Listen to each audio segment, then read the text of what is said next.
All right, so we got a few people on today. This is awesome. I see even Sandy Nelson is with us. Corinne Canal is here. Marietta. Nice. We got a nice group of people today. If I could just see them all, it'd be great. So I have handouts in the handout section in your GoToWebinar section that's on the side there. So if that's collapsed, just go ahead and open it up, or if it's minimized down in your tray, just tap that little yellow flower thing. And there are 5 different handouts in there, one for Authentisign and the other 4 are TransactionDesk. Whole lot of fun stuff like slicing and marking up kind of stuff. But of course, Lisa is your trainer today because she knows this product backwards and forwards. She's been using it for many, many years. So that's why I have Lisa teaching this class for us today, because she knows and loves the product. Okay, we're going to get started. So basically, we're going to work with TransactionDesk today. We're going to start off from a listing in Paragon. So if you haven't logged into Paragon, start off there for me, please. We're going to go directly from the listing. There's a link in there that will take us into TransactionDesk, and we will write a purchase agreement first. Then I'll show you how to start a listing agreement and all your listing documents for a property that's never been listed. We'll go directly from TransactionDesk, and then we will do some signings and get you along the way. So if you have any questions along the way, please either you can raise your hand, type it in the questions or the chat. Deb is in the background here watching those for me. If I'm going too fast, please let me know. I know there's a lot of material, and sometimes I'll start going a little too fast because I want to make sure I get everything in. And then if I show you something you need me to go over it again, I'm happy to go over it again too. And I'll do some quick recaps as we're going along. So first of all, if you want to go to Paragon, and I'm going to give you one of my properties that closed. We'll start off with that one to use as our class test. If you have a property that you need to write a purchase agreement on, you are welcome to use that. So if you go into Paragon, you can use your little search bar here at the top and type in the property address. And then you can locate, I'm going to turn off my camera here so you can have a better view of my screen. And then let me just clean up my screen a little bit here for you as well. Just make sure you're not seeing all my background stuff. So it's okay. So basically, the property I have right here is 21315 John. So if you notice here, I typed it at the top, and as you type it, it should pop up. The MLS number starts with a 5007 because there's multiple in here, and it'll be a closed property. And again, if you want to use your own property or one that you need to write an offer on, you are welcome to do that as well. Go ahead and just type that in. Once you do have the property open, we want to make sure you have a full report. So go ahead and find your property and then get to a legacy full agent detail with map, or one of your agent reports. If you're only seeing the one-line report, double click on it so it opens up for you. And then we're going to go to our icons here. So if you're looking at a legacy full agent, your icons are here on the left, just underneath your name and information. If you're on agent detail with map, it will be here through the center area somewhere. And we are actually going to take this now, like I said, into TransactionDesk. So it's going to pull all the information from here and take you right into TransactionDesk so we can actually start writing an offer on it. Now, actually, with this property, because it's closed, I don't think it's going to let me, it doesn't give me my link. So let me see if I can just find another property really quick here. I apologize. I didn't realize because it's closed, it's not letting me get into, I want to show you the link. So if you pulled another property, and go ahead and if you see the link for TransactionDesk, go ahead and click on that. That'll take you in. And then I'm just going to go to someone from my office and pull one. I like usually pulling my own because if you send it to me, I know it's obviously a class one. So let me see for someone from my office, I'll pull one of their listings real quick.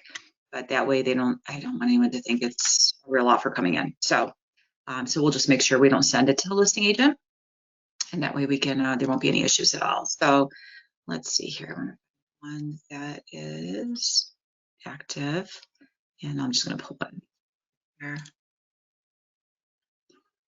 Okay, let's do one of these nice ones here. So we'll use Donna Cole Martin's here. So this one is, you know what, actually we'll use this one, McComb. So the property, I'm going to use the MLS number is 5010-5100. So it's 50, and you can type that at the top, 5010-5100. And again, if you have your own property, you're welcome to use that. Here it is. So it's on Romeo Plank. Go ahead and click on that. And we at least have it active, and we should see our little link here to get us in TransactionDesk, and there it is. Okay, so this is what we're looking for. It's a little icon. It's blue. It's got lines running through it. When you hover over it, it should say start a transaction. So again, I pulled 50105100, pulled up the property on Romeo Plank, and we're going to go ahead and click on that link, and we're going to take it into TransactionDesk. And we're going to walk through the steps. Okay, so the first thing that should pop up is this create a transaction window, and it's going to ask you if all this information is correct, and we can add in the additional information as well. So first thing you'll see is the name should be the property address. And if you have templates, if your office has created templates, then you should see a template box with a drop-down menu. And what templates are is they've taken every document or contract or form that you need to create that transaction and packaged it together for you. So basically, when you click on and select the one that you need, it should drop in your purchase agreement, buyer agencies, your agency for relationships, for and then disclosure relationships. I'm sorry, and then anything else that like addendums might be in there. It just depends what if your office did them, what they put in that package. I know my office will put multiple things because they might even put like pool inspection in there, and they might put other things that I possibly might need. So I'm going to go ahead and select my drop-down menu, and you can see I have a buyer package right here. I'm going to go ahead and select my buyer package. It's going to import the data from my real source, and it's going to ask you what type of property it is. Now this one, I believe, if I'm not mistaken, I'm going to look real quick. She has this commercial industrial because it's on Romeo Plank, so we'll just leave it set up the way that it is. And the MLS number will show underneath, and you want to make sure it shows that you are the selling agent. And make sure the wizard is checkmarked on. You want to go through the wizard. The nice thing about that, it will auto-save as you go. You won't miss anything if it freezes. And plus it takes you through everything that needs to be filled out. So that way you can make sure everything's in the transaction that you need. Okay, we're going to select create in the top right corner up here. Give it a second to load here. And then those we're going to go through the 4 steps it has in here for us.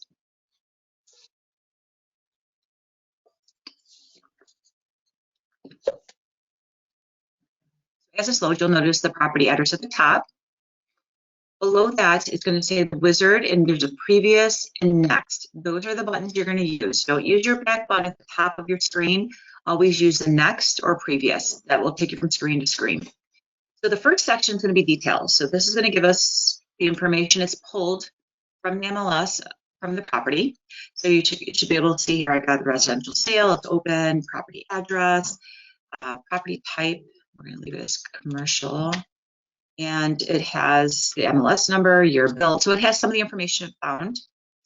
But if you go down to the next section, list price, $650,000, purchase price is empty. So when we're running through these 4 steps, this is the exact same steps you will do for a listing, which we'll be walking through as well. So on the right will be everything you need for your purchase. On the left, if you're listing it, you'll be filling in that information. So since we are doing a purchase agreement, we are going to start with a purchase price. So go ahead and put in a price in there, no commas, no decimals. So they're asking $650. So we'll put a little bit higher. And then it's going to ask underneath that for the deposit. So how much is your client putting in as an EMD? 1,000 on this one. And the only other information here that I usually fill out for a purchase agreement, if you go down a little bit further, on the left side, it says property includes, property excludes. So if your client wants the appliances, I'm going to put in here all appliances. And maybe to exclude the chandelier and dining room. So the idea of us filling this information is so that it pre-fills our forms. So that way everything fills in quicker for us, obviously, so we can finish off the rest and start our Authentisign. So then the next step will be next, at the top here on the right.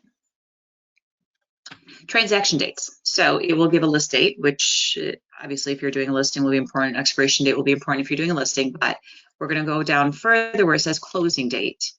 Go ahead and select the closing date. I'm going to say I have a cash buyer, so I'm just going to go end of November. And if you notice, possession date will be the same as your closing date. So if you are giving occupancy, you'll want to change the state. So you can change this to whatever date it might be. Say they just need a week after. And then we'll select next.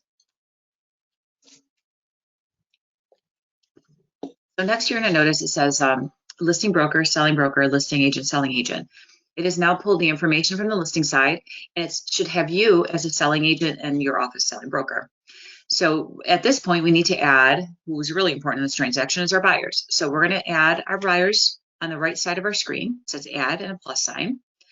So go ahead and select that. Whenever you need to add something in any of these sections, just look for that plus sign and the add button. So select add. And you have an option to create a new contact, add an existing contact, which is your address book in TransactionDesk, not in Paragon, but it's in TransactionDesk. You can add yourself and you can add a contact from Google. Every time you start one of these transactions, it's going to save those contacts in your address book in TransactionDesk. And if you have to write another offer for them or list their home, their information should be in there for you. So we're going to create new, so I can walk you through those steps. So go ahead and select create new. And the first thing it's going to ask you is what type of contact are we adding? So click on that drop-down menu. And if you notice, there's all kinds of contacts here that you can add in, and you can add on plus whatever's not in here. But if you want to include a mortgage rep, if you want to include parents, if you want to include an attorney, the title company, anything you want that's involved in this transaction, you can add each one in, and you have to do them individually. So our buyer we're going to add in right now is our first thing is our buyer. First name, you'll want to put in first and last name. Those are the two important parts in here. I'm going to make up names. And then for email address, put your email address in. So when we do Authentisign, it will send it to your email and you can actually walk through the steps. It's easier to explain to the client how to do something when you've done it yourself. So I like sending it to your email. You'll run through the actual signing itself. I'm going to put mine in here. And then at the bottom here, you'll notice it'll add to address book automatically. Now, under email, it says legal name and then preferred signature, preferred initials. The only time you will use these two sections is if you have a client that buys properties with an LLC or some type of something, a trust, whatever it might be that is not the same as their name. So if you have that, which I have a couple investors that do that, then what you'll be doing is the first and last name will be the name that will be printed underneath the actual signature line. So it will be their trust name or their LLC name. So for example, my one client, and it doesn't matter what you put in each box, you just have to have something in both the first and last name box, but I usually put his associates LLC in here. And then where it says preferred signature, I'm going to put his full name. And then for his preferred initials, it's going to be his actual initials. So again, the only time you're going to use these is if their signature is different than what the printed name is. It's a trust or like I said, an LLC or a corporation, whatever it might be. But otherwise, you only need to worry about this first section. Okay. So once you have Mr. Buyer in, you're going to save in the top right corner. Now we need to add Mrs. Buyer. So same steps. Look for your add and plus sign, top right corner. Create new contact. Now you're going to select buyer again. You're going to type in her name. Again, I have to make these up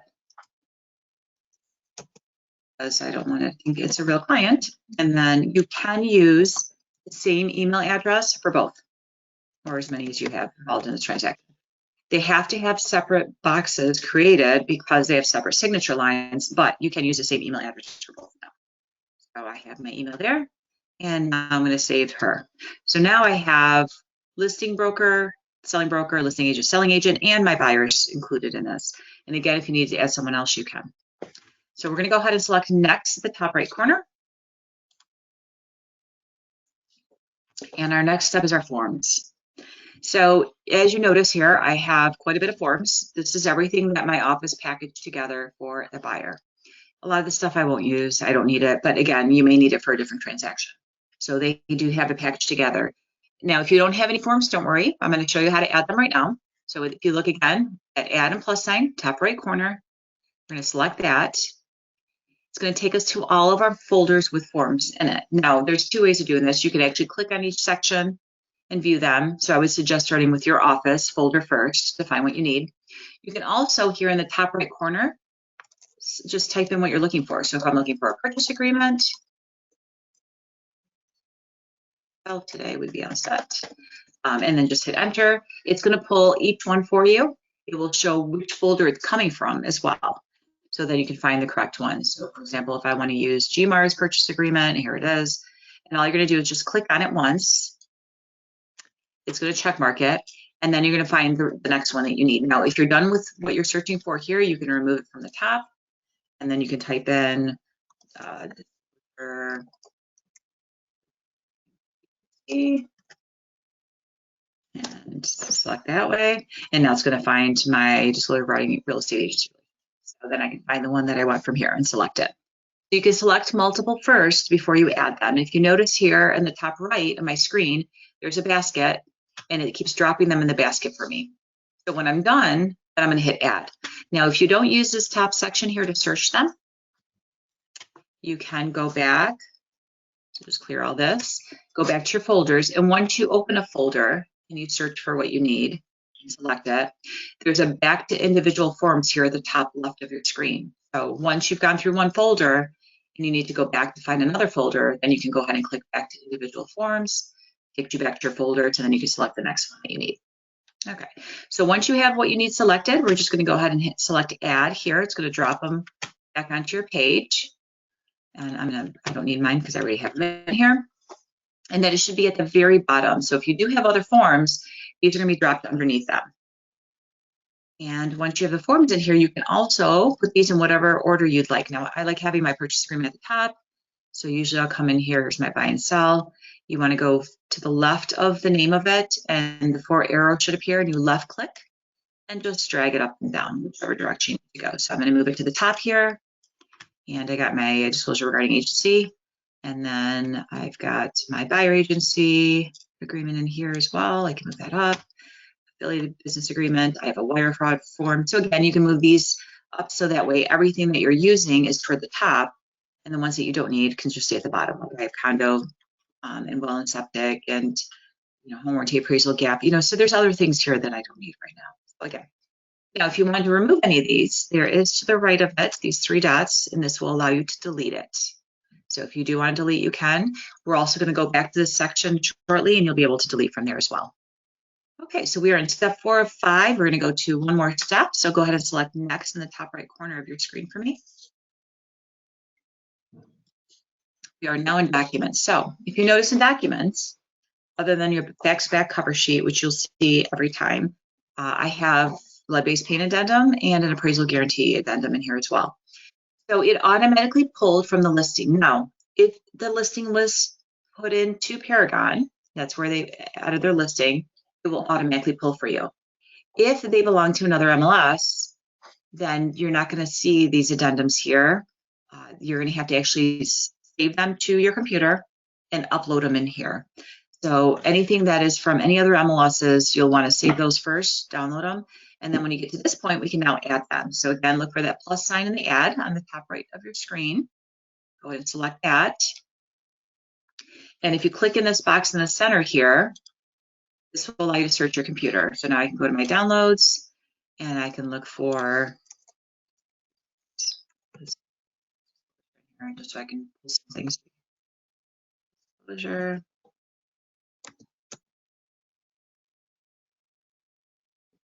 And then you can select what you need. I have a couple here. I'll just pull one of my disclosures from another one. Right now, just so I can show you. So then you would just click on it, it drops it in here and adds it in. And you can select multiple at the same time, and then it drops it to the bottom here for you.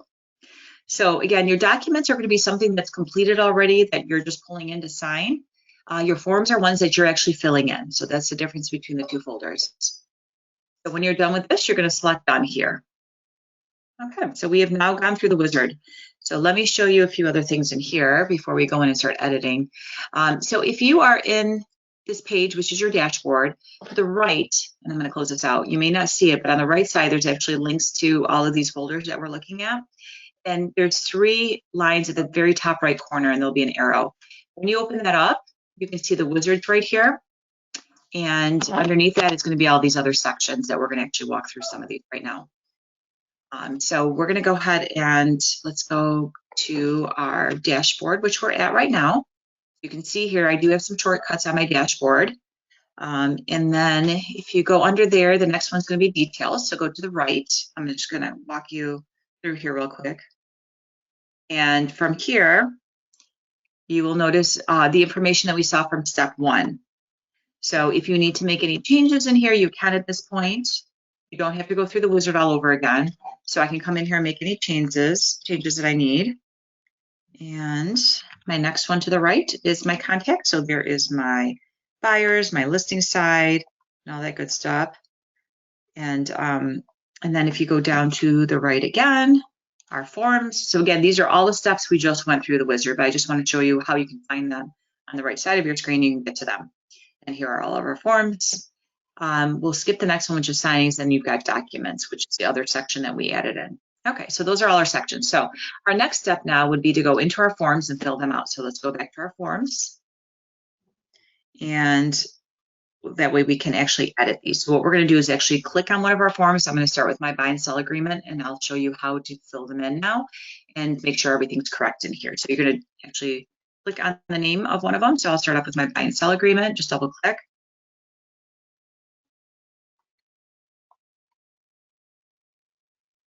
Okay, and once it loads, then I'm going to walk you through all the items at the top here real quick.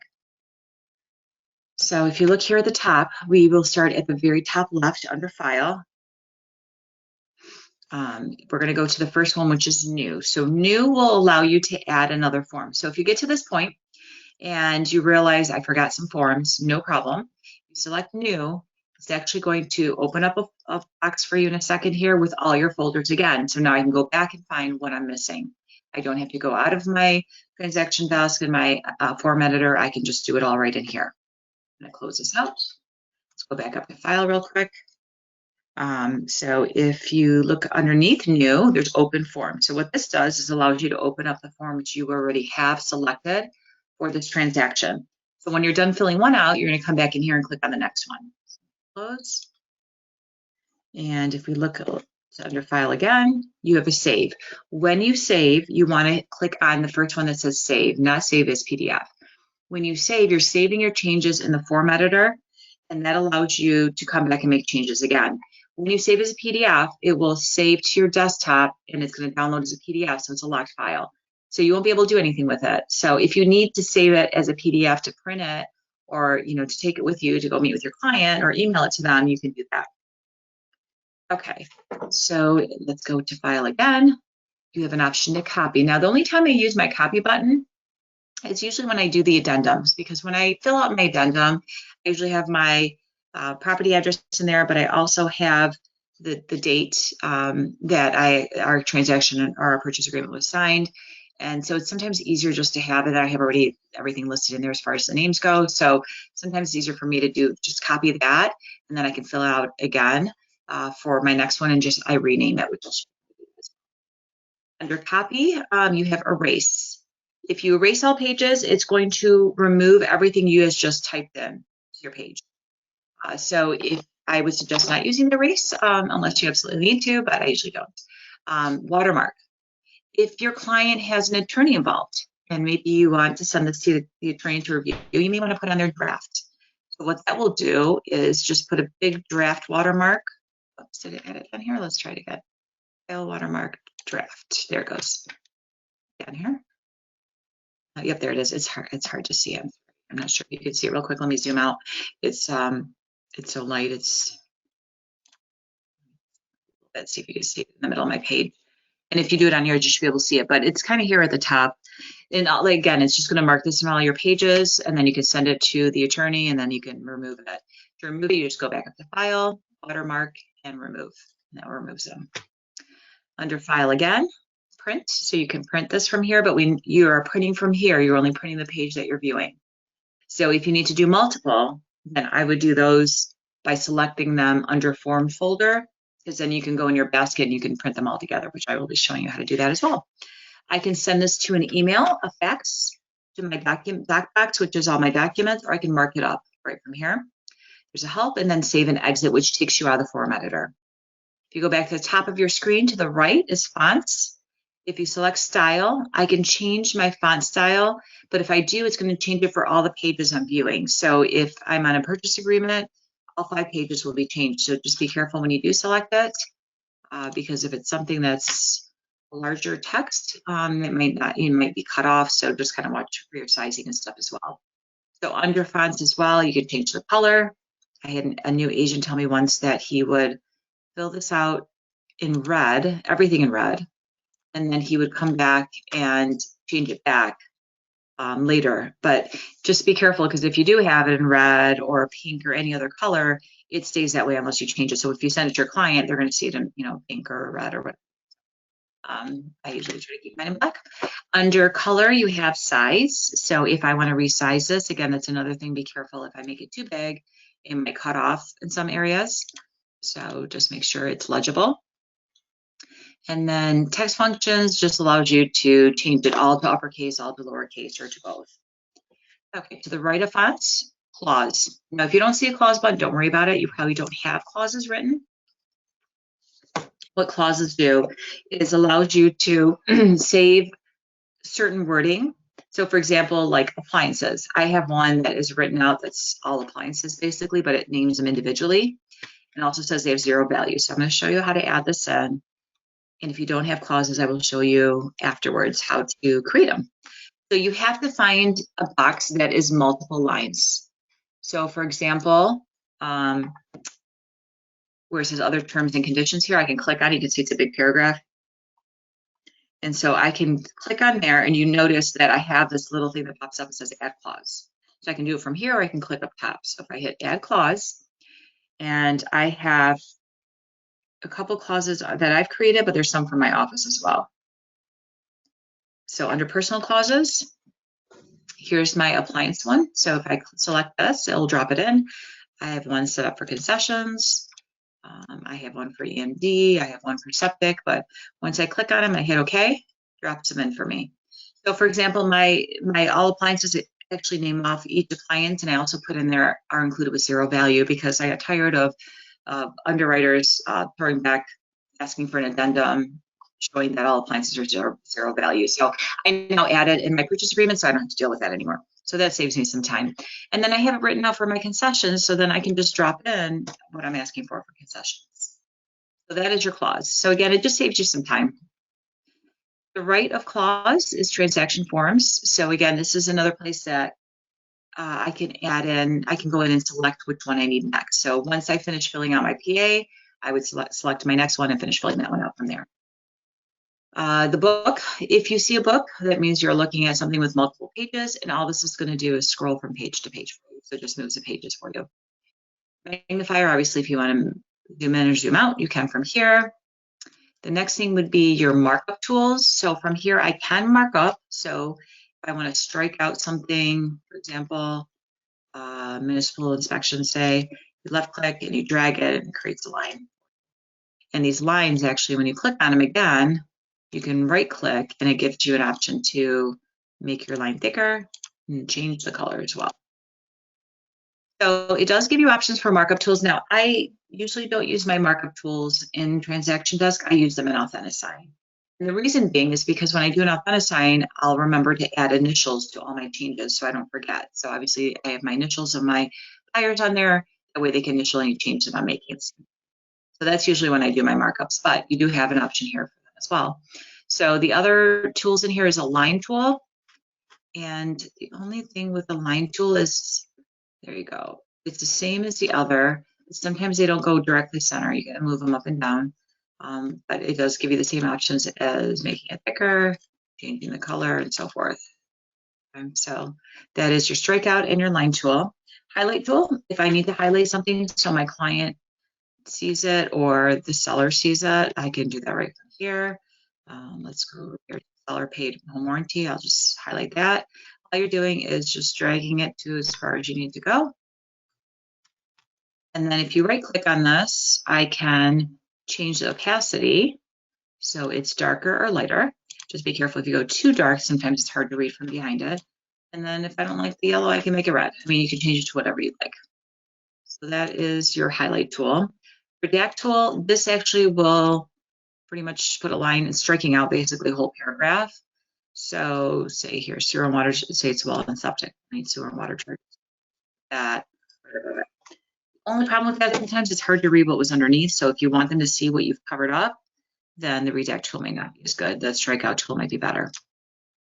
So back to your markup tool, annotate. So the annotate tool I use if I am the listing agent and there's a counteroffer and they send me the purchase agreement, because obviously as I'm writing a purchase agreement or doing my listing, these forms are open so I can type into them.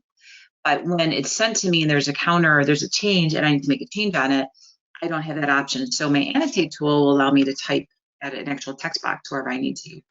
So for example, if the price came in and I'm the listing agent and my client is countering, I can come in here and I can actually click in here, say they countered. So I'll put that in there. And then, oops, put that in there. And then I'm having too many zeros here. You can right click on this and you can change the font size. So usually I try to make it the same size as the rest of my type here. And then you can change what type it is. So it only gives you a couple options in here. Back up. I can make it bold. I can change the color. You can see here. And if I want to cover the original price, then if I take this up here, right click on it, the very first section says background transparent. I can change that to white. Now, this is going to cover up my price. So now I can do a counter offer. Whoops. There, it's supposed to cover that up. Maybe because I picked red. Let's see if it makes a difference. That problem before. So now it looks like it's giving me an issue covering. So it's supposed to cover an area. So this is something that I need to check on because I never had this problem before. Maybe once I get to the next screen, you won't see that. So I'm going to leave it for now so I can test it out. But it's the whole idea of a white box is to cover. So, and it's showing underneath for some reason. So we'll make sure that that's not going to be an issue. And maybe yours is fine and mine's just glitching today. I'm not sure. But again, make sure you're adding initials to whatever changes you're making once you get to your Authentisign section. Okay, so that is our annotate, and then you have a clear all, which will remove everything I just did. Okay, so the one thing I'm going to do right now is hit File, Save, and Save again. It's supposed to auto-save. I don't trust it. I don't touch computers because, you know, those will freeze on you, and then also you lose everything, all the time you just spent. So I do file save as I go. So I've saved everything on here. So my next thing would be this pen here, just to show you real quick. This is Authentisign. We're not going to go to it right now, but that takes this document directly into Authentisign. And then save and exit. So those are all your tools at the top.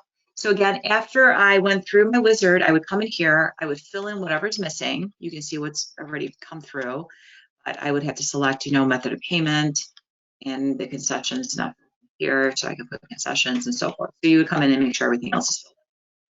When you're done with this, then you would go to File, Save, and now you can go back to your transaction forms and select your next one and drop that one in here. So you can fill that one out and make sure everything is filled out. Okay, so we are done with our form editor. So let's exit from here. We're going to go to File, Save, and Exit. Okay, perfect. So we've finished everything in here. I'm going to show you a couple more things on the right side before I take you into Authentisign. We're going to do a listing agreement as well. So on the right side of your screen, we were going through these sections. So I do want to show you have a lot of options now that you are out of the wizard, because if you look, we're on the forms right now, there's those 3 dots. Earlier, there was like 3 or 4 options in there to edit or to delete it, but now you can do other items. We're going to go through these real quick. So first thing you have is a preview. So if you want to see a preview to make sure you have the right contract, you can click on that. And that will show you quickly what you have here. Let's see. And then I'm going to go ahead and close this. Go back to your 3 lines again. You have a download. If you download, it's saving as a PDF. So it will save to your computer, wherever you want it. So if you are done filling in all your contracts, you're meeting with your client, now you're going to download them so you can take them with you. And then you can print them. So the download button's right here under those three dots. Delete, so I can delete this one. Properties and rename. I use this for the addendum. So like I had mentioned earlier, I'll copy addendums all the time and then refill them what I need. But then I rename it because after a while, if I have multiple, they just say general addendum, I won't know what is what. So I may put in here inspection addendum or concession addendum or whatever it might be, price adjustment. If you go to the three dots again, edit form, that takes you back to the form editor where we were. I can send this to my email to fax. I can copy and move it. The slice and markup tools, we already did the markup tools, which I showed you how to fill things in. There's an option for slicing, and I'll show you how to do that later. I can send it to Authentisign, and then history. History will show you everything you have done so far with this actual purchase agreement. If you had done stuff like to this point, I haven't done anything with it. But if I had emailed this or printed or downloaded, it will give me everything that I've done to this point. Now, if I need to do something with multiple, I can by selecting them and going into my basket. Looks like I have a question here real quick. Let me see. Okay, yeah, so I did see your message, Cindy. I'm sorry, I was just checking real quick. So yes, it did not cover for some reason. The written price did not, it's supposed to with that box. So I don't know if there's something going on. So I'm glad to know yours is doing the same thing. I will report that today to get that corrected. The whole idea of having a white box is to be able to cover things. You know, the transparent obviously is not going to, but that white should. So I'll make sure that gets taken care of. Okay, sorry about that. So anyways, so if I select multiple, so for example, I want to print these or download them, I would come in here, select the ones that I want, go to my basket, and let's go through your options in here. So in my box here at the top, you've got the pen to send it to Authentisign. You have the little file here to copy. So if I need to make a copy of these, it will copy them into my documents. I can download them as a zip file. I can print. I can save them as a PDF. I can email them. I can fax them, and I have tested this and it does work. And you can throw them in the garbage. So you have multiple options. And again, if you need to do something with multiple forms, this is the way to do it. Go to your forms, check mark them, and then go to your basket. And that's usually okay. And if you need to add another form, you got your add and plus sign right here. So that's everything in your forms. Let's look at our document folder. Let's go to documents on the right side of your screen. And if we go to documents, let's go to those three dots again. Some are the same, but some will be a little different. So let's go in here. Oh, you don't want to do this. Okay, so option to preview, print, download, delete, rename. Those are all the same. Send as well, copy, move, slice and markup, send to new Authentisign, upload a revision. It allows you to upload. It shows what revisions were made. You can put notes in here. You can do the history in here and then certify and visually sign as well. I do want to show you slicing tools. I do use slicing quite frequently, especially if I have an offer on my listing. There's a counter offer. My clients, it was just a price change. I only need page 1 of my PA. I don't want to send the whole thing back to my client. I will slice it and just send them the one page. So I am going to, quick, bear with me. I'm going to go back to my forms. I'm going to send my purchase agreement so I can do some slicing in there. So I'm going to take this one, and I just went into forms. I'm going back to slice and markup in here because what it does when I hit slice, it's going to create a PDF of this buy and sell agreement, and then I'm going to be able to slice it and save it. So here's my purchase agreement. I'm going to select multiple pages first to remove them. So what you don't want, you will select. Select your trash can in the top right corner, remove those. It's going to ask you, are you sure you want to continue? Yes. So here's page 1. Now I'm going to go to save in the top right corner of my screen, and I'm going to select save as because I don't want to save and remove the original contract. I just want to save just page 1 right now by itself. So I'm going to put on here PA revised 1. Save. Perfect. Hit close on the left side of my screen. It's going to ask you, do you want to save changes? No. I still want my 5-page PA left in forms. Now, if I go to documents again on the right side of my screen, Now I can see the very bottom one here, PA revised page 1. If I click on it, and it's just my first page. That's it.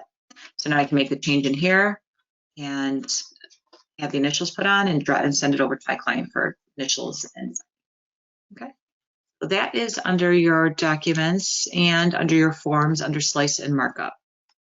All right, to the right side of your screen, let's just look at, there's a few other things in here. Again, signings, we'll be going into that. But under documents, you have checklists. Checklist allows you to set up a checklist to reminders of things that need to be done. My office uses TransactionDesk to keep track of our forms and to approve our forms as we get them. So mine will look a little different because you can see here, I have things written on mine and attached and so forth. This has to do with my office. I don't do anything with this, my office does. But you can create, again, your own checklist. To the right, you have an option for tasks. You can add task reminders. Again, add, top right corner. You can name what it is. You can put a due date on it. If you have a partner or an assistant, you can add them on here and share it with them. You can get notifications with emails, or if there's a status change or any of that information, you can get some type of notification on it as well. So that is your tasks. Under tasks is call logs. Again, this is probably helpful if you're on a team or you have an assistant, just to keep track of things that are going on with this transaction. So they could always put add, your assistant puts it in here, who she called, that she called, and then, who she spoke to, the subject, and any message she had. And then you're able to view all this as well. Under call logs is history. Like I explained earlier, it'll show you what you've done with this is showing the whole transaction. I had pulled it for just one form, but you can see here, it shows everything we've done to this point. And the nice thing about this, because I've had this happen to me, I will email something to a client and then I'll forget, did I send it to them or did it go through or what have you. So this will tell me if it says something's been emailed, I can click the I to the right and it will tell me it's been emailed their email address. So just a great way just to double check that things have been sent, because obviously if you're sending from TransactionDesk, it's not your own email. There's no sent box that you can go see that it went through. So this is a great way just to confirm that it was sent where you needed to go. Then there's options for these closing services, integrations, and advertising. These are all just things that you can add in, title companies and so forth. Some of these have extra costs, so we're not going to get deep into that right now. I want to have enough time for everything else. So, okay, so that is everything on the right side of our screen. We've gone through all these sections. So we have gone from Paragon, clicked on the link, brought it into our wizard, went through our steps, added everything we needed to, including our buyers and our forms. Now we need to go into our signing. So we'll do Authentisign from here, and then we'll go back and I'll show you how to do a listing as well. So let us go into our signing. So go ahead and click signing. So we'll just use this transaction right here and we'll just continue from here. And we'll go to add plus. We're going to create a new signing. So you might want to just put on here offer on Romeo Plank, where you'd like to name it, and save it. And give it a load here.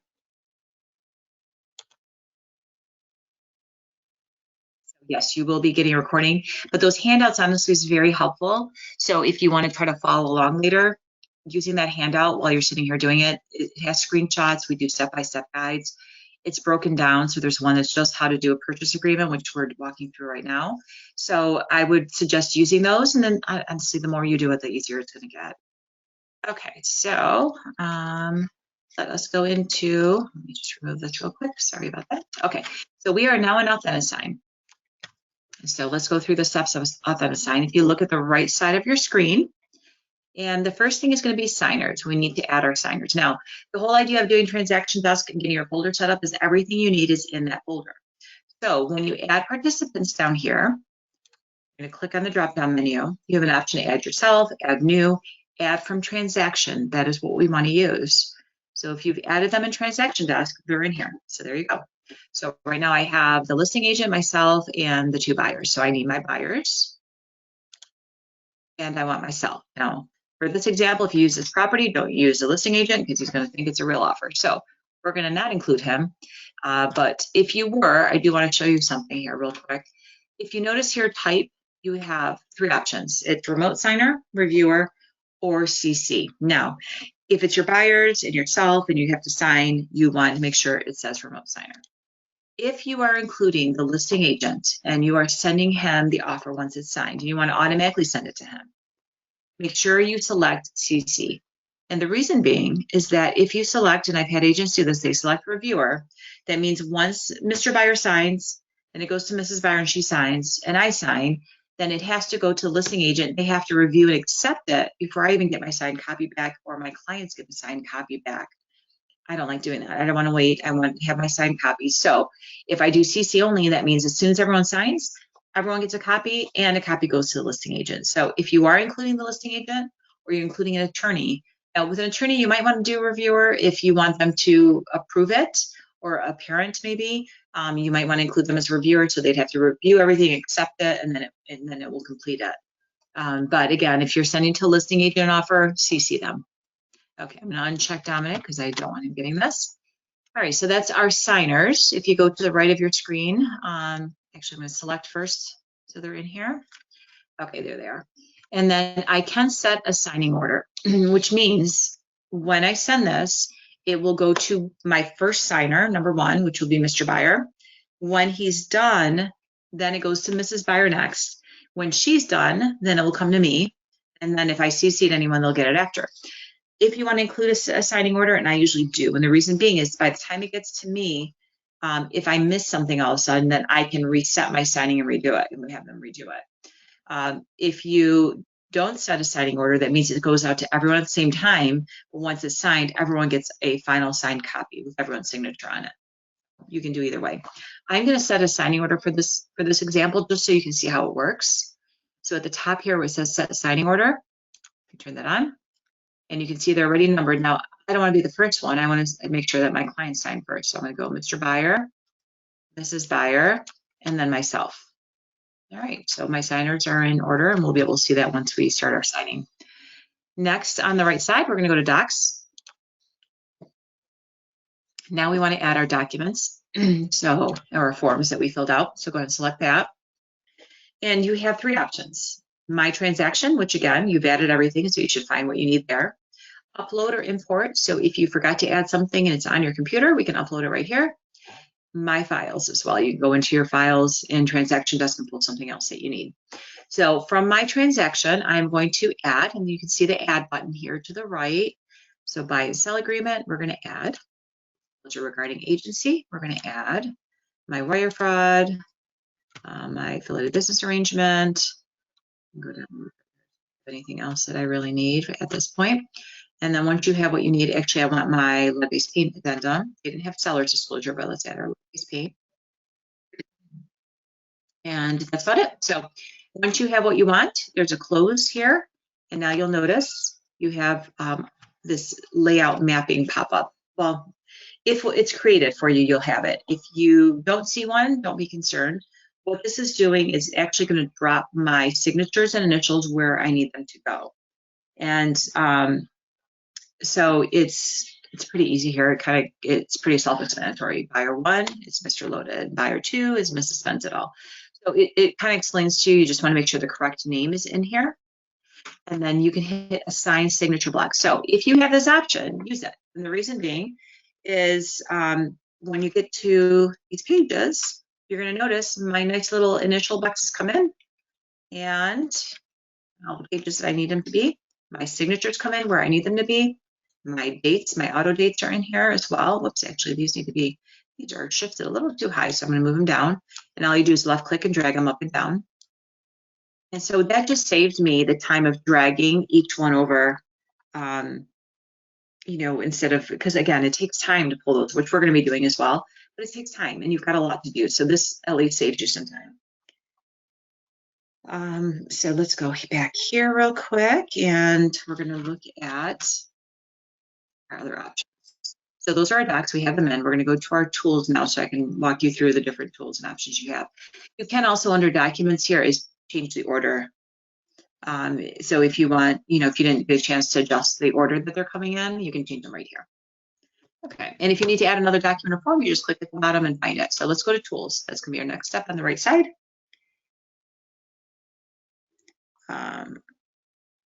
So let's look at the tools that we have in here. So first thing we're going to look at is the names up here in the top right. So right now it says Mrs. Buyer, but if there's a drop-down menu, so you can see I have my 3 signers. Each one of them has to have at least an initial or a signature line. So if you see those, make sure that you have something set up for them, because if you don't, it won't let you go to the next step. When you are ready to start pulling those over, you're going to select, I'm going to put Mr. Loaded in here first, Mr. Buyer, and then you can see the options you have. So let's walk through each one of these. So the first thing is my sign here. So let's find an area for signature. So I'll go to my agency disclosure, and I'm going to drag over. So you're going to left click and drag it over. So I'm going to drop it in where it needs to go. And then it's going to automatically put a date in here. So that's an auto date. So I can move it over to the date box. So then I can go up to my drop-down menu again. I'm going to select Mrs. Buyer as well. I'm going to pull her signature line over as well. And then there's hers. And then I'm going to move the date over here as well. So now you've got your signature and their auto date, which will automatically pull in for you. Next is initials. So let me show you the initials. And again, whoever's name is up here is what's going to appear for those initials and signatures. One thing I'm noticing too, and I don't know if you're seeing different colors, but these should be different colors. Something else I need to call them. Okay. You should see different colors so that way you know which buyer, because if you notice, and maybe there are a little bit of a variation, maybe my screen colors today, because for some reason, yeah, it is. It looks like this is more of a lighter green. They look the same, but here's mine, and mine is yellow. So it just makes it easier when you're looking that you can see that you have one for each, and you didn't accidentally put the same person on twice. Now, if you notice, I don't have my names printed underneath. So I'm going to go down under here. So first thing for mine, it is under there, but Mr. and Mrs. Buyer is not. Mr. Buyer, it says full name down here. So I'm going to drag over his name. It's going to drop it here. And I'm going to go to Mrs. Buyer as well. And we'll pull their full name over. And I did not check mark that they are my buyers. So now I can move this. There's a checkbox here. And again, all you're doing is left clicking and dragging. I'm going to move this for her under buyer. And whoever you have selected, if you're dropping in like a checkbox, you're the person clicking on that box as well. Then I'm going to go to Mr. Buyer, and I'm going to drop in his checkbox for buyer as well. Okay, so that's how we pull those over. Now the other options in here, you have an option for a text line. So that's just like the annotate tool I showed you in TransactionDesk. So if you need to add something that's missing in here at this point, because again, you're now in your Authentisign, everything's a PDF, so you can't make any adjustments. But I can take my text line, you can click in here and just drop that, and that will allow them to type in. Now, this text line here I don't use. I use the one at the very bottom. Let me move this. There's a text box down here under markup. This one I only use when I'm doing a listing, and I'll drop it in for my sellers to add their social security numbers. I don't like using this for other things because this one makes the client fill it out, where the text box down here, I can fill it out right now. So for this one, I wouldn't use in this section. I'm going to delete this one actually. I'm going to take you down to the text box under markup. And that one, you're going to click on once, click on your page, and then click again. So you can type in here, and we'll put on here.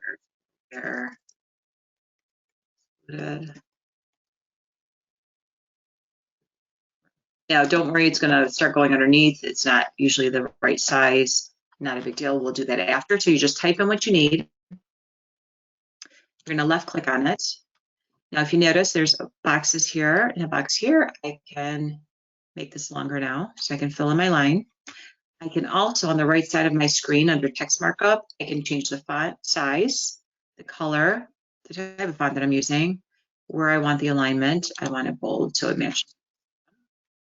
And then italic, and if you want transparent background or not. So mine, I would like transparent because I don't want covering anything.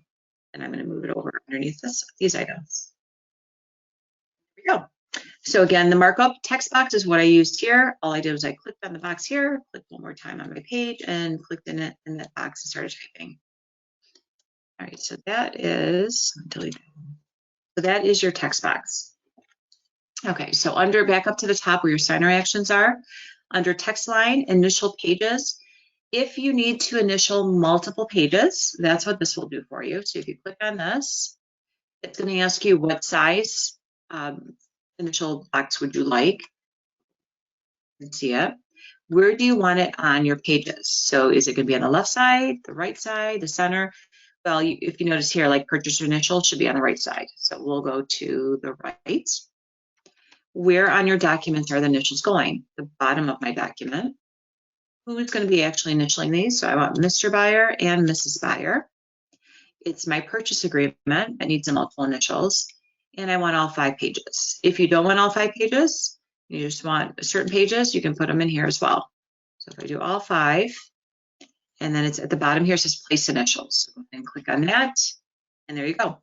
Now it doesn't put them exactly where they want. I probably should have put center just so for the buyer, so that I'm just moving them. But the time it just saved me to have to go in from page to page and change from Mr. Buyer to Mrs. Buyer, Mr. Buyer to Mrs. Buyer, and keep dragging one at a time will be very helpful, honestly. It's because this is very time consuming. This little part about it, because you actually have to make sure everything is where it needs to be placed, and the time it takes, you could be doing other things, or you could be done with that and moving on to something else. So I always suggest taking your time for your first one when you have time to actually sit and do this, and then saving this template if you don't have one saved already. And I'm going to show you how to do that as we go. So then you move those, you'll go back in here. I'm just going to leave these because I already have initials in the other box.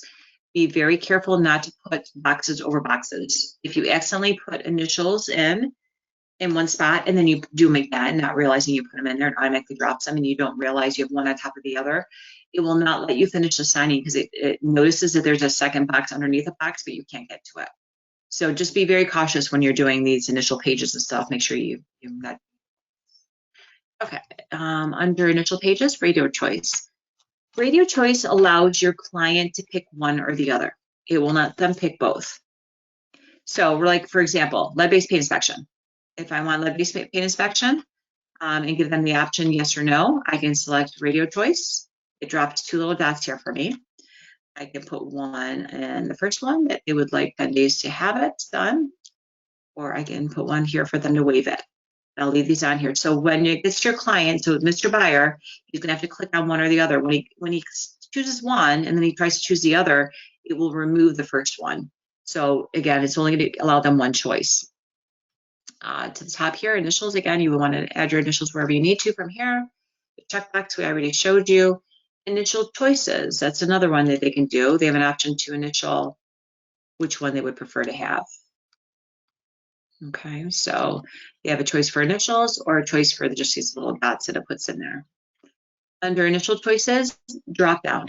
If you need to add a drop down, this will allow you to type in whatever you'd like. So it can be whatever options they have. There can be multiple, and then the drop down will show up, and then they select one, or whatever the option is. I have not honestly used the drop down yet. I haven't found a place where I need it, but it does have that option for you. Okay, so we're gonna get rid of this.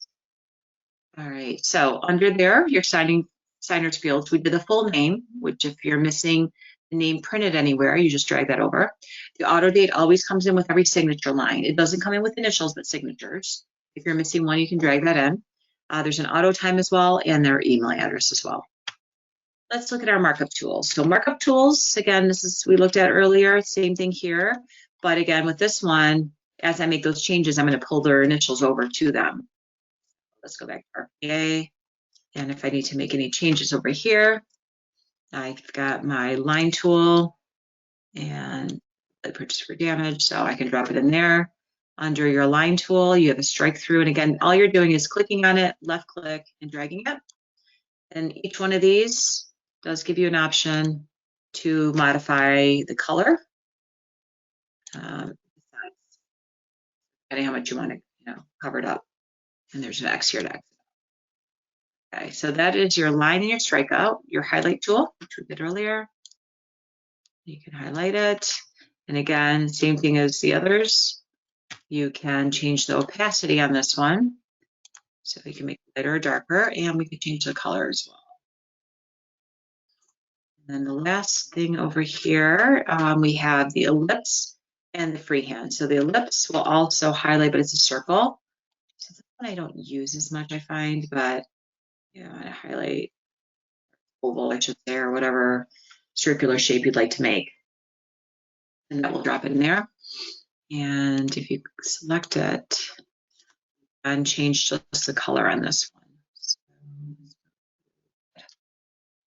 difference.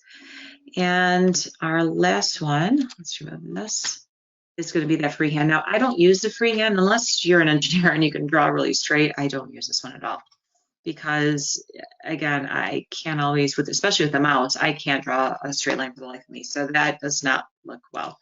Looks like I had a 5-year-old drawing all over my contract. So I don't use this one, but you do have an option to also change the color and change how thick you'd like it. Okay, so those are all your markup tools, and that is basically it. So we have added all of our clients in here. So I do want to show you how to save some things really quick here, the templates. I don't know how much time you've just spent on yours, if you did it exactly the way you would like it. So if you have your boxes where you want them, and you would like to save a template, I'm going to show you how to do it right now. So on the right side of your screen where it says layouts, if you click on that, click on layout options, and we are going to create a layout. When you create it, you're going to save it. So it's going to show you the documents you have in here. And you'll notice like this one, these two right here already have a layout created with that name. Now, if I want to change the name because I created a new box set up, with all the boxes where I want them, and I don't like the one I currently have, I can just put on here revised, lead-based paint disclosure or whatever it might be, and then it will give you an option to create it. I buy and sell agreement, it looks like it doesn't have one, so I could create that one if I wanted to. Mine's a disaster right now, so I would not use this as a layout, but we do have that option. Okay, let's close it out. And under layouts as well, this is where you can apply a layout. So you can see the layouts that you have in here. So under like disclosure relationships, looks like there is not one set up. Oh, there it goes. Took a second to load. I was like, I'm wondering where they were. So when you click in this box, it's supposed to open up all the different ones that you have options. So then you can select which one it is. So these are ones that have the layouts created for them, it looks like. So if you select it, then it should drop it in here. So let's see, disclosure writing agency. We'll drop that one in. There it is. And then if you hit assign layouts, wire fraud too. And I have one in here for wire fraud. Well, look real quick and see. So if you do have it, you can assign it, and that way those boxes will drop. Now, if you've already put boxes in, be careful if you do it again, because again, you can end up with the double boxes. So be very cautious so you don't end up dropping one over the other. And I don't have one for one. Do the one, assign signature layouts, and put up another box for me. There it goes. Make sure my buyers are in here for the, whoever I need in there. Assign them. And it looks like, let's go to my disclosure recruitment agency. I didn't double up on, so it looks like I didn't have them in here. It looks like there was nothing saved under it, so nothing popped in, which is surprising because I thought I had that one. So I'm going to have to set up some more of these layouts. I will show you at the end how to do that. Okay, so those are your layout options. The other thing here under options, you can change your signature here at the top. So hit I accept, and it will give you an option to select your actual signature. So this is a great time when you do this for the first time, create your signature as an agent, because then you can use the same one over and over again. And you have an option of either selecting a font, and your client's going to have the same options, or you can draw it yourself, and you can do it with a mouse, or the easiest I find is if you have a touch screen or you have an iPad with a touch screen that you can use it that way. It'll ask you how thick you want it. Do you want a pen? So it's going to do a pen here, and then all you're going to do with the mouse, I'm going to try to go. So you're going to left click, and whoops. And you're going to draw it, and then and there it is. If you like it, then you set signature, and you can also remember it as your default. If you don't like it, this X here will remove it, and you can do it again. So, and sometimes you might have to do it a couple times, but I would definitely, when you have a chance, to create your own. If you set up the signing right now and you haven't done it yet, once you go into your signing, you can do this and be able to create it whatever you want. So if you don't like it, you can go back to styles, and select whichever of the fonts that they would like to use. And it's just hit that signature. I'm going to close this out. Okay, under the options here, signing details, you can change the name of what we just named this. If you go to the left again, expiration date. Now, I usually don't set an expiration date unless I'm dealing with a multiple offer deadline, and if I don't get it in by a certain time, then we can't submit it. So maybe then I will, because if you set that expiration date and your client doesn't sign by that time, it locks them out and they can't sign. So that's what the expiration date does. Reminders. I like setting this up. Now, the old reminder I loved, you could send it to them every 15 minutes. They've changed that. Now it's once a day, which I wish we can go back to the old way, but set reminder every day and at what time you can save that change. Okay, under reminders, Authentisign ID position. When this is sent out, it will create this key code, and it's going to be just numbers and letters that will match to your client for every page that they're signing. And that every page will have the same one. It will put it at the top left of your screen, of your page, I should say. If you want to relocate that, I can put it to the bottom left. I can put it to the bottom right. You can move it around wherever you'd like. On the left again, clear signing fields. You can clear everything if you want to, or clear markups right here. And that's all your options. So we have now gone through all of these tabs. So the next step will be to send this to my client so they can sign it. So we are going to do that next. So if you look at the top right here and there's a next button. Now, if you're in the middle of this and you have to go out or you can't finish it now, you need to come back to it to finish it later. There is a save, so make sure you hit save up here and that will save what you've done to this point. So when you go back in the transaction desk under signings, you can just click and open it up and finish off whatever you need to, so you won't lose anything to this point. Okay. So let's click next real quick. And it's going to ask you again, do you want to put an expiration date? Do you want a reminder? You can also customize these invites, which I like doing because then I can put a little note in there for my client. So if I go to customize invites, I can now type in an email subject and a message to them. Usually I'll put on here, you know, offer Romeo link. And a lot of times I'll just copy and paste this over for each one. So only your signers will have these options. If you are CCing this to somebody, you don't have an option to put a message in or anything else. That's another reason why I usually don't send it directly to listing agent. I like to send them an email, attach a pre-approval letter, write out an email message to them and so forth before they're getting it. So I don't like to CC.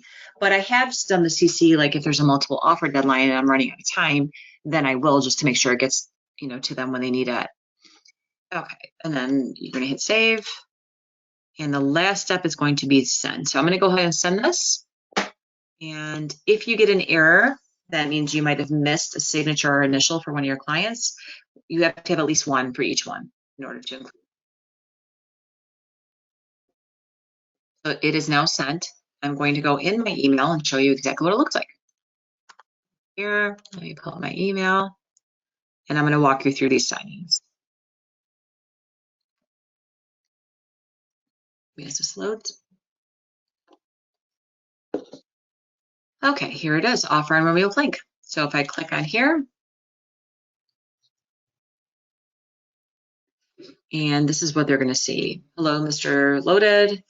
Lisa Harris is inviting you to participate as a signing party in Authentisign, e-signature, e-signature document signing, offer on Romeo Plank, and they just hit start signing. I'm going to walk through this, and you're welcome to do yours as well, or if you just want to watch, you're welcome to do that.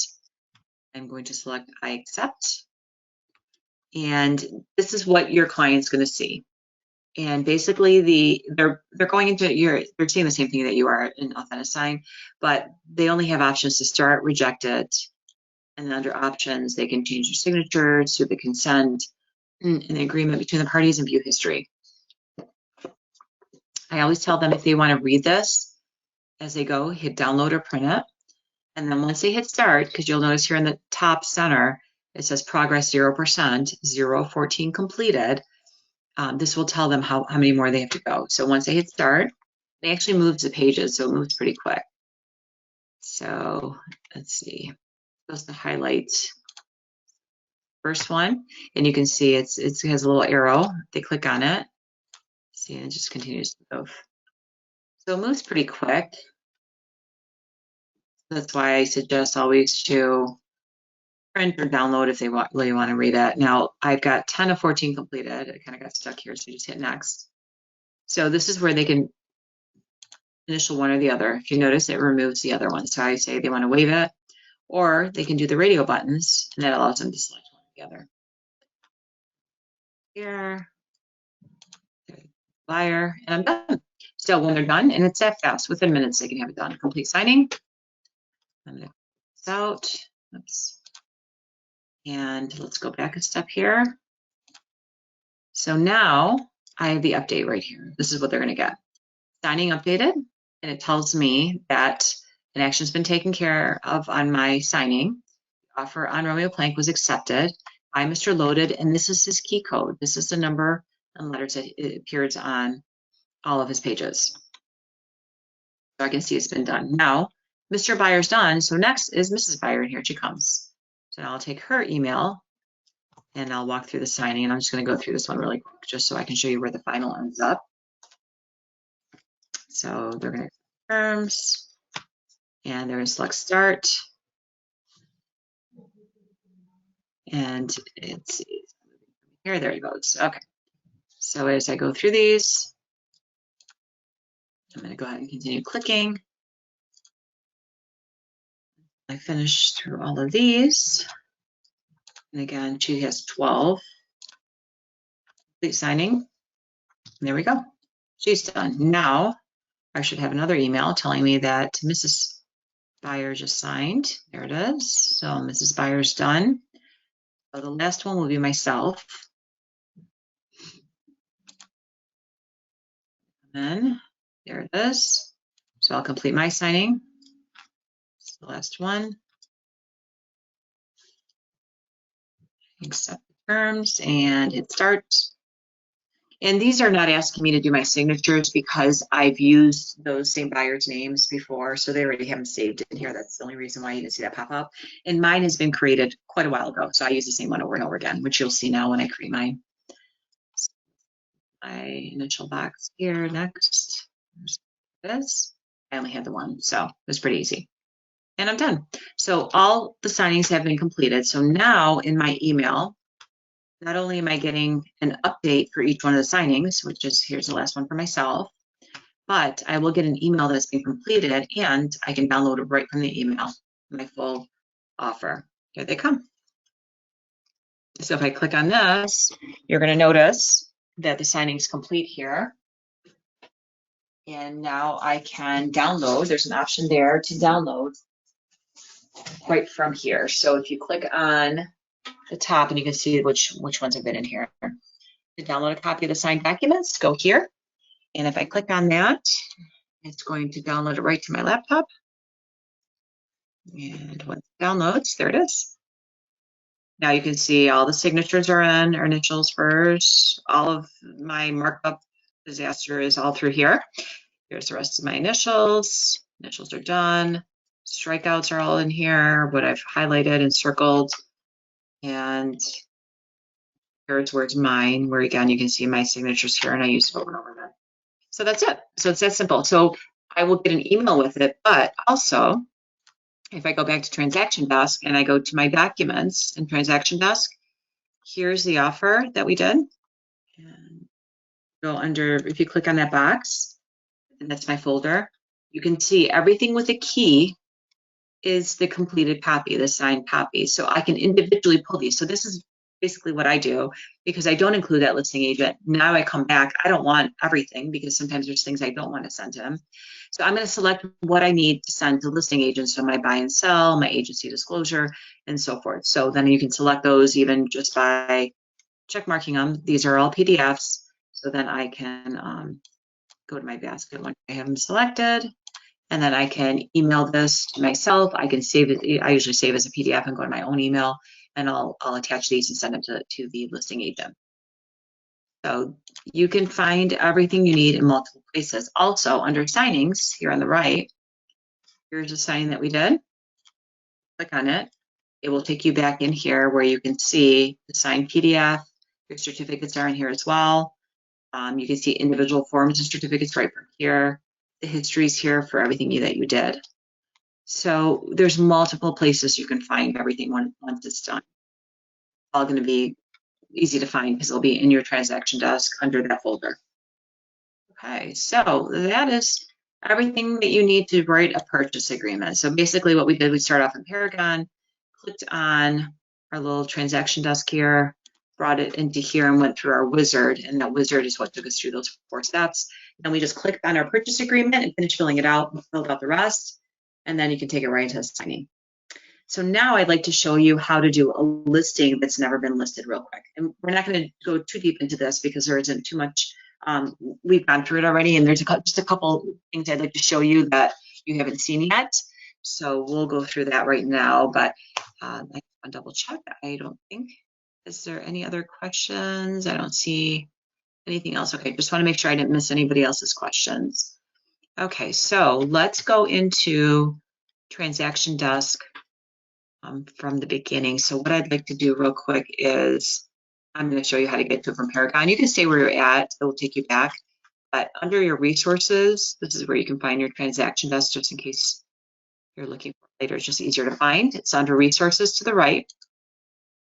And if wherever you're at right now, if you click on the left side of your screen, it'll take you to your main dashboard, which looks like a speedometer here on the left. Go ahead and click on that. That will take you to where I'm at. So we're viewing the same thing. So if you stayed in Transaction Desk, just click on the speedometer so I can bring you back to this point. If you went where I did, then you're just going from Paragon to Resources to Transaction Desk. So either way, we'll get you here. Okay, so from here, we're going to create a new transaction. We are now going to do a listing for property that's never been listed. So we're going to be pulling it from tax records. So I'm going to go to Create Transaction here at the top. It's right on the top left. It's going to ask you to name it. So I'm going to put on here class thing. And the template for me will be my listing package. Import data from Realist. But we're going to pretend this one's never been listed. I'll use one of my old listings. And whatever county you want to select is in here. So I'm going to go Macomb. You can do this for your own property, for your own house, for a listing that you have, whatever you want. Just so we can test this out. There's just 2 things in here I want to show you that you can do, 2 like little shortcuts that will save you a ton of time. I don't know the tax ID number, so I need to search it. So there is a magnifier here on the right. So click on that. And the only thing you want to add in here is street name and street number only. Do not add direction, do not add road or avenue, just add those 2. So I'm going to add my old listing that was closed, 21315, and John. And at the bottom, I'll say search tax data. So run a search on it. If you can't find it, it will say no results and you can search again. But I have it right here. So I'm going to check mark this box and hit select. So now it does put in the tax ID number for you. Next, we're going to hit create here in the top right corner. Give it a second to load, and it's going to take you to the wizard to step 1 again of what we just did earlier. So same steps. I'm going to kind of go through these really quick. Just because we're running out of time, and I have a few other things I want to show you today. So this is our first section with the details. I'm going to select next. So now I'm doing a listing. You can put your listing date in here. We'll put on here the 18th, the expiration date. We'll just here, and then select next. And contacts, so it automatically pulls the sellers. So that's the best part about this. It will pull them from the tax records. So I have Mr. and Mrs. Seller in here. I'm going to select next. And my form. So this is the important part. There's 2 things in here I want to show you shortcuts for. One is the seller's disclosure. The other one is a data sheet. So please make sure you have seller's disclosure and data sheet, which is the My Real Source data sheet. If you don't, please go to add and plus sign here and go to your seller's disclosure. So you can type it in up top, seller's disclosure. And I'm going to pull, there should be one from Michigan Association of Realtors. It's right here. So levy seller's command. I want a regular seller's disclosure. That's what I want. If they name, let's put on. Once you find it, actually I have mine already, so I'm not sure why I keep looking for it, but the seller's disclosure statement is what I'd like you to find. And in association, here it is. Michigan, oh, this is NAC Wars. So again, whichever one that you need, select it. Just make sure you select the seller's disclosure statement. And I thought the Michigan Association has one in here. Once you have that, the other thing you're going to want is your My Real Source data sheet. So put on here data sheet and make sure you select that one for me. So it should be My Real Source data sheet for residential. Select it and hit it. I just want to make sure my seller's disclosure statement is here. It should be. I'm not seeing it. There it is. Okay, so I do have mine. So now we're going to hit next real quick. You don't need anything in documents. You're doing a listing. So typically you're going to be filling your seller's disclosure in Lead-Based Paint. So you don't need to upload. You might have something involved that you might want to include. Maybe your client gave you a update sheet of what they've done in the house or whatever they want. You can add it in here as well. Select done. Okay, so let's go to our data sheet first. So go ahead and select your My Real Source data sheet. If you don't see it there, you can select your forms on the right side and make sure you have My Real Source data sheet. And the reason I'm showing you this is when you're doing a listing, if you fill out this data sheet completely, as much as you can, and then fill out the rest after you meet with your client. So what I typically do is I'll fill in whatever information I have from tax records, then I go meet with my client and I get the rest of the information. So I make sure I come back and I fill out everything here. Once this is filled out, this can be pushed into Paragon as a partial listing. So not only are you saving yourself time, you are saving the front desk time and yourself, because if your front desk is doing it, then you're going to have to go back and review everything they're typing in and make sure there's no typos and it's correct. If you push this out, they can pull your partial and finish it off for you. So I'm going to show you how to do this. So there's a couple things here I have to fill in order to go to the next step. So I'm going to select where it says all required. It's sale, single family. I'll throw a price in here. I don't even remember that right now. I think it was like more than that. And then ownership is private. And I'm going to go down a little bit further. Location information. I have to have the school district. So we are, I believe, are Utica schools. You want to make sure that this location information, everything's filled out. So this is township. There it is. There it is. Okay. And I don't think the cross streets matter, but it is a township. Okay. So I filled out basically just a few things here. It's just, I mean, if I was really doing this, I would be filling everything out. But just for the sake of timing, you can see I filled in this whole location information, and where it says all required here, that's all filled in. So what we're using here, there's a button we're looking for. It says upload listing. So it's right there at the top right. Click on that. The only time you will see that upload listing appear is for your data sheet under My Real Source. And it should be each of the data sheets. So for vacant land, for commercial, you should be able to do this. Give it a second. Once it's done, it will tell you it's completed your partial, and then we'll go take a look at it. There it goes. So upload results, it will give you a partial number, and it says it was sent to the MLS. So now if I go back to Paragon, I go to listings, maintain partials, and we're going to open up my listings, search. There they are. So here it is. Here's my John Drive. I would just select an action here on the right, and I want to maintain it just so I can show you what has filled in here. And I believe the partials stay in here for 90 days. So here you go. You can see the information pulled in. So if you fill out everything on the data sheet, you're not going to have much left. Usually by the time I fill everything out, the only thing I have to do is I have to mark the status, which is at my active. I have to add my pictures and my disclosures, and I'm done. Oh, if I don't, well, and usually I'll type in my remarks while I'm in the data sheet, but if you don't, you'll have to do your remarks. But again, this is going to save you a ton of time, and it saves your front desk staff a ton of time as well. So use this when you have an opportunity. Okay, so the other thing I'm going to show you is seller's disclosure statement. So I'm going to go back to my transaction desk. I'm going to close this out. Okay, so go up, if you go up to your forms, go to transaction forms and go to your seller's disclosure statement. here. So the reason I ended up doing this, I have a client that had, I sold his condo here, but he was in Arizona. He had a place in Arizona as well. While he was in Arizona, I was trying to list his place. He didn't have a printer, no scanner. There was no way for me to have him fill this out. So I'm not going to fill it out for him. I need to get this to him. So what I did is I selected my seller's disclosure statement, and there's multiple ways of sending this. You can go right from here and go to File and send. The idea is you're going to send him an email, but when you send him the email, you're going to allow him to make changes to this form only. So it's going to ask you, which form are you emailing? I'm going to send the seller's disclosure statement. Here it is. Okay. And if you look here at the top, let's see, send us. So you're going to put in his email address. I'm going to send it to myself so I can show you how it works. And subject, you can put a message. I have a pre-typed message that I use. I keep it in my email that it's in my drafts.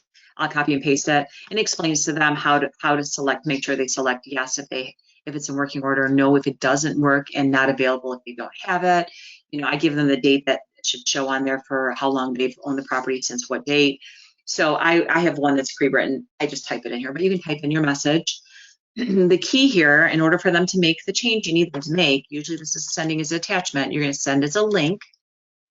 You're going to allow editing of forms right here. Send as a link, allow editing of forms. I do set an expiration date because if I don't, and 2 weeks from now, he comes back in, he can make changes to the seller's disclosure statement. So I will give him, you know, a few days to get in there and make the change, you know, the changes he needs to and selections, and, you know, and go from there.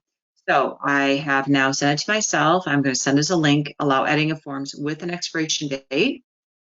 Select send. Now I'm going to go to my email, and I'm going to show you how this works real quick. Okay, let me just update this here real quick. Give it a second.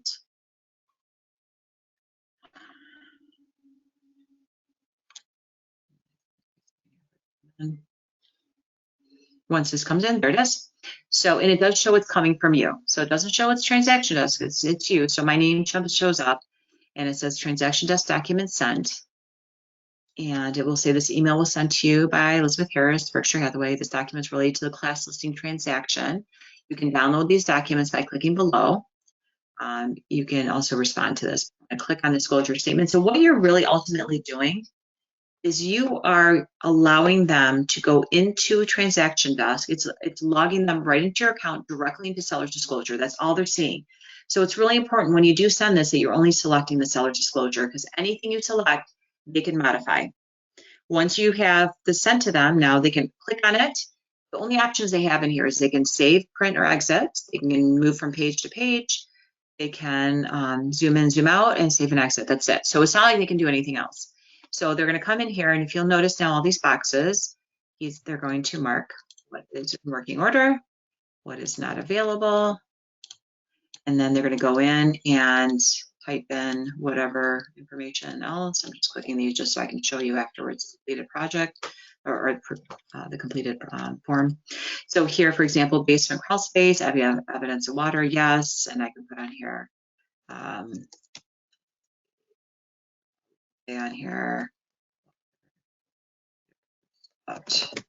working, then replace, you know, whatever their message is. So they're going to come in here and just finish filling all this out, you know, in 20 years. Okay, so you're going to tell them to fill everything out. Once they're done, all they're going to do is file, save. They can save a PDF or download a copy of it. But I usually send this to my clients before I send them their signing. And the reason being is then I can include this with the signing for them to sign afterwards when it's filled out. So once they save this and they hit save and exit, it's going to take them out. They'll be done in here. There it is. They're going to close this out. Now I'm going to go back to mine. I'm probably going to have to save and exit quick. And then I'll go back in it to show you the changes. It updates it without me having to log out of this folder. Yes. You can see they marked everything yes.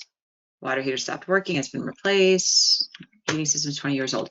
So this is the best option if you need to send something that you need them to fill out and they can't print or scan or email and so forth.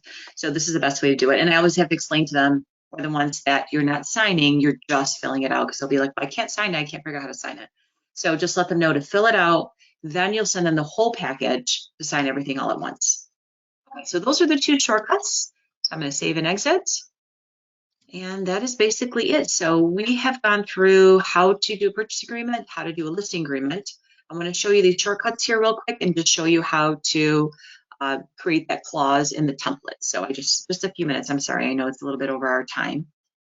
And then I can answer any questions after that as well.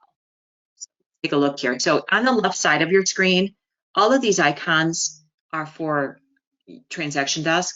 The icons on the right are always for the specific property that you've selected. So here on the left, if you look, there's the 3 lines at the top. I'm going to just click on that so you can see what these icons are. So speedometer is always your dashboard, your main page.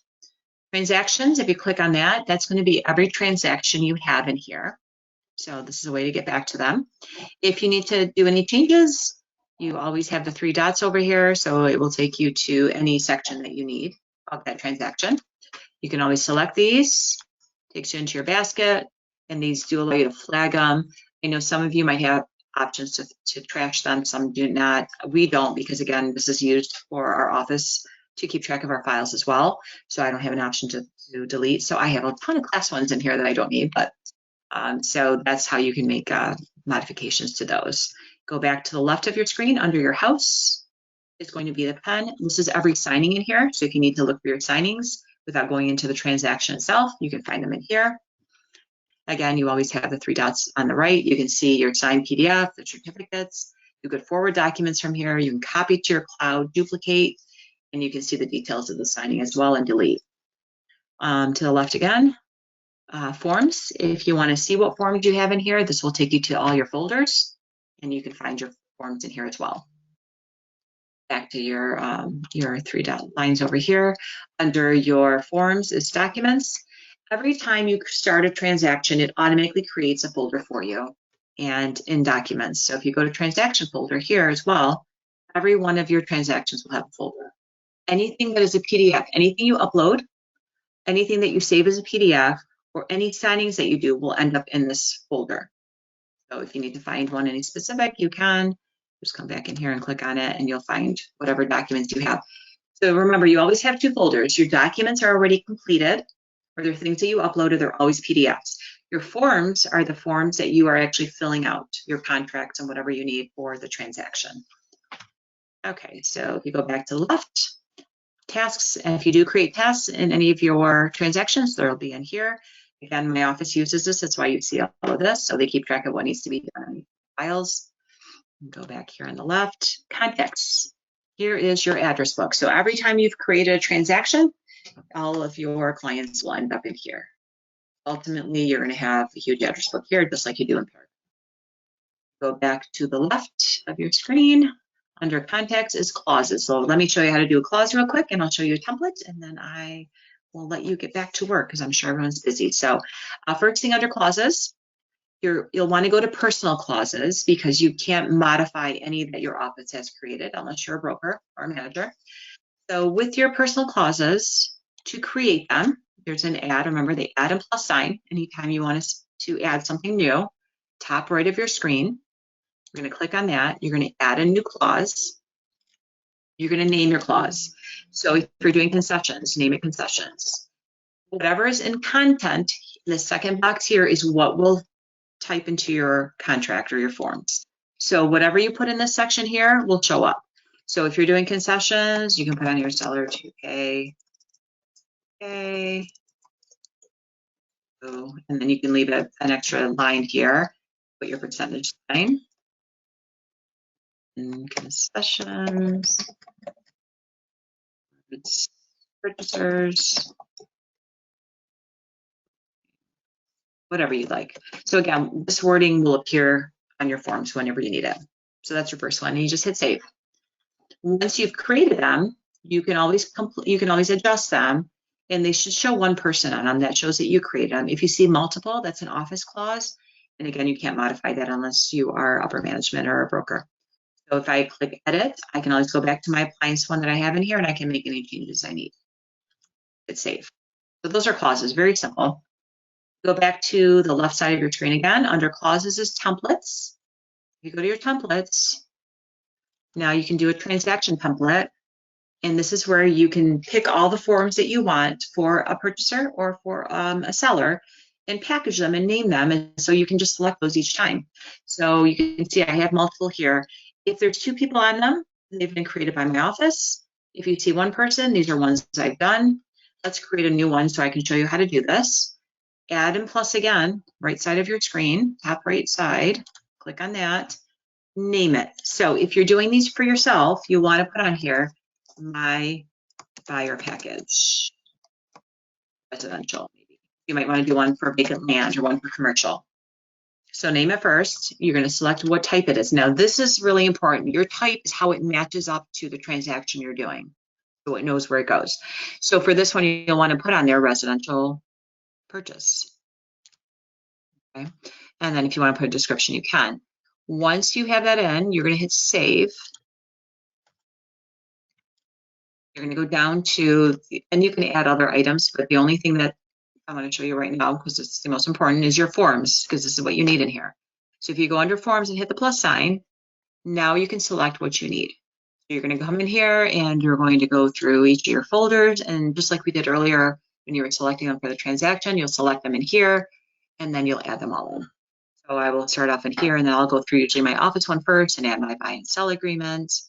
And if there's anything else in here I need, like disclosure regarding agencies in here, disclosure information, lead-based paint. So again, you're going to add in whatever you need. Actually, lead-based paint I don't need because this is a buyer, not a seller. So I will need my buyer agency form and so forth. So you'll come in here and select what you need, select add, drop some under your forms here. Once they're in here, you can see I have these arrows popping up. I can drag these around in whatever direction I want. Okay. That way I have in whatever order. If you end up adding something you don't want, you can always delete it right from here. Okay. So that is your template. It's, again, very simple. And these are all going to be on the left side of your screen. So these are going to be under templates.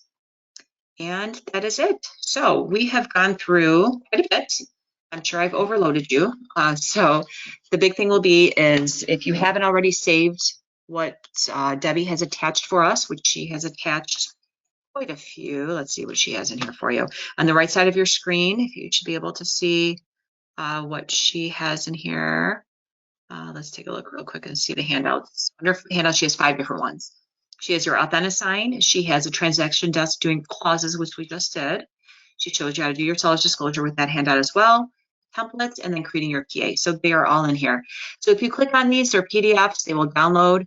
If you need them and you can't find them in here, or I close out and you don't get a chance to get them all, you go under Paragon, and at the top right of your screen under MLS Documents, and you're going to go down to your My Real Source folder and select Education, MyRS Education right here. There's 97 handouts that we've created, step-by-step guides, and it also has screenshots for you. We try to make them as simple as possible. I'm going to pull up TransactionDesk and I'll save one to show you real quick. Do transaction. Let's see if it shows up as here they are. Creating your listings in TransactionDesk is in here as well. I don't know if she has that one attached. That would be a good one to get as well. And let me see if she's got the create one here, creating a PA. So I'm going to click on it and I am going to show you real quick. Here it is. So you can see I put in a screenshot, create a transaction. It explains to you how to start it, how to import the data, how to add your selling agent. It is step by step. And those screenshots will highlight what you're showing. So we try to make it as simple as possible. Again, these are very helpful. Whatever you need help with, not just TransactionDesk, Authentisign, Cloud CMA, anything you need, those are all going to be under your MLS Documents up here, under your education, MyRS Education folder. Okay, so I think that is it. I'm just looking to see if there's any other questions. Here we go.